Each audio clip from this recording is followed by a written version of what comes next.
Welcome to Anime Reviews, and on today's anime review, we are doing Digimon Adventures number 2, aka Digimon Season 2.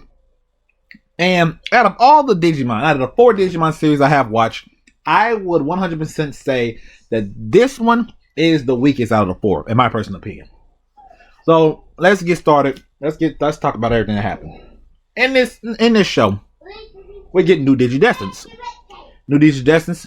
Davis, Yoli, Cody, TK, and Kyrie returns to be the 4th and 5th members of the Digidestineds. This time they're in their teenager years, I want to say. They're teenagers or so. Middle school. Let's go middle school years because I think in the first one they were like elementary-ish. And this one they're a little bit older, so almost middle school because the older kids are about high school-ish. So they're here together. They all here together. And unlike the first season to where they were sent to the digital world, they was brought into the digital world, this one was different to where they had access to the digital world. The original Digidestineds, they all show up at many times throughout the series, which in my personal opinion, it kind of hurted the season. And we'll talk about why. So the reason what's going on now is that there was a Digimon Emperor. It was a human. And he was taking on the digital world, and he was stopping the original cast from digivolving. So Agumon, Gatomon, Tentomon, all those good ones, they couldn't digivolve because of his towers. But found out that he also had a Digivice. He had a black Digivice, and that black Digivice was one of the causes of the reason why they couldn't digivolve at all. So we had to go against the war against the Digimon Emperor. The Digimon Emperor ended up being this guy named Ken, who later on, he becomes a Digimon. He becomes the other Digidestined. So he becomes the 6th Digidestined. Right? Crazy stuff a little bit. Crazy stuff. They had to do something different compared to what they did in season 1. So this was something different. Not only is that something different, but when he was still the Digimon Emperor, he sent out these little rings, these little things that all the Digimons had on them. The little black little ring thing they was wearing that was making them evil and attack people. Eventually, he ended up capturing Agumon. He put it on this ring on him, and he started making him digivolve. He was trying to get him to digivolve to his max's limit, but he couldn't do it all the way.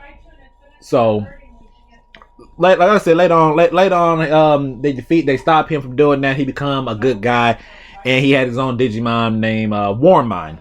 Oh, I forgot everybody else's Digimon. So Davis had Vmon. Yoli had Hawkmon, and Cody had Armadillomon. While TK and Kyrie kept Patamon and Gatomon. Now, you're probably wondering, well, how did they defeat the Digimon Emperor? What did they do? They introduced this thing called Armored Digivolving.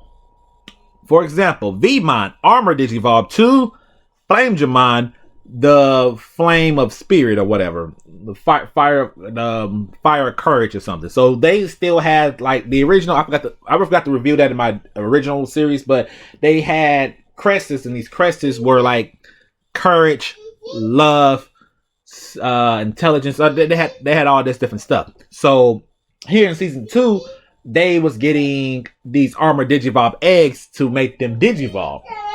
Found out, especially when I was playing some Digimon video games, that I was assuming that the Digimon, these armored Digivolves were like the next level or something that's stronger than what we seen, and found out that's not the case at all.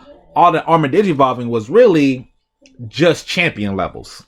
That was it, and not even strong champions, kind of like a tier below the strongest champions.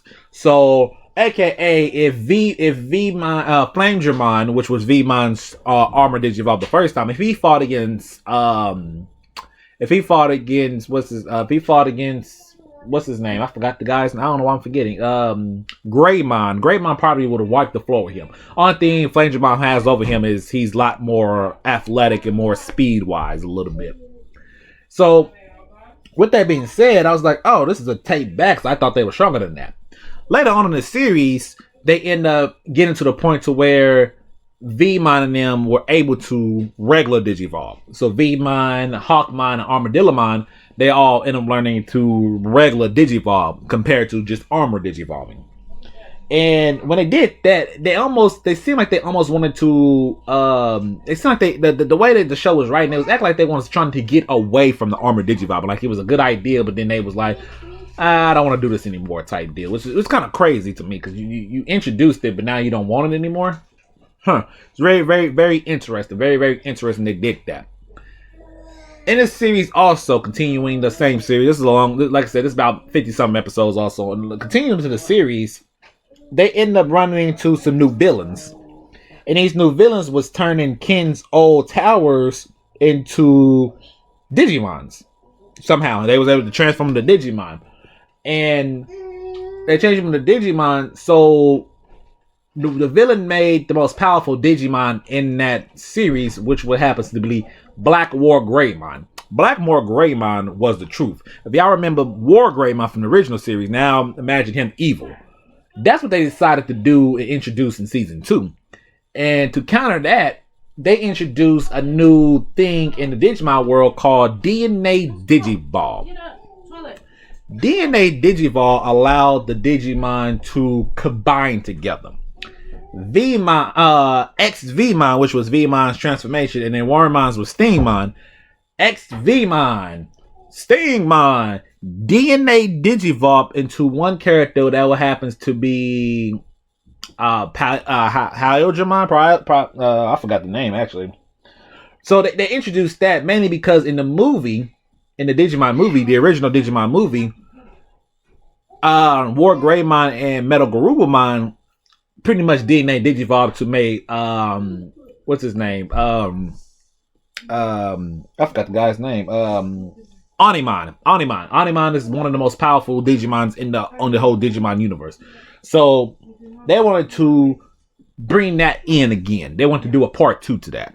And now they had season 2 doing it. The problem is that the characters were so weak that they could not stand up against Black War Greymon. Black War Greymon was just whooping their tails. He just had no problems then. I forgot exactly how they did with Black War Greymon. I think he was just killed or something. But at the very end, close to the very ending, they was like all around the world, every kid, there's Digidestined throughout the world. So they was doing this little world tour thing type deal. It was kind of pretty cool. That was pretty cool. But pretty much at the very end of all of it, it was another version of Myodasmon that came back. It was a different version. He was an upgraded version. And that was their main villain. And then they won. And that was it. So you could tell why I really wasn't a fan of season 2 that much. Because one, they rely heavily, and they rely heavily on season 1's characters, their Digimons. They rely very heavily on them to do stuff. Mixed with them riding very heavy on them, their Digimon wasn't as strong as one would think they would be. They wasn't that strong at all, which that sucked too. The ideas they had was pretty cool, but overall, season 2, in my personal opinion, it failed what season 1 had built, and it kind of went backwards on that, in my personal opinion. So, like I said, out of the 4, I think that's the weakest one, in my personal opinion, but hit that like, comment, subscribe. Y'all let me know down in the comment section what you think about season 2. That's just my personal opinion. My opinion could be wrong. I don't know. But hit that like, comment, subscribe, and I'll catch you guys on the next Digimon, which happens to be season 3.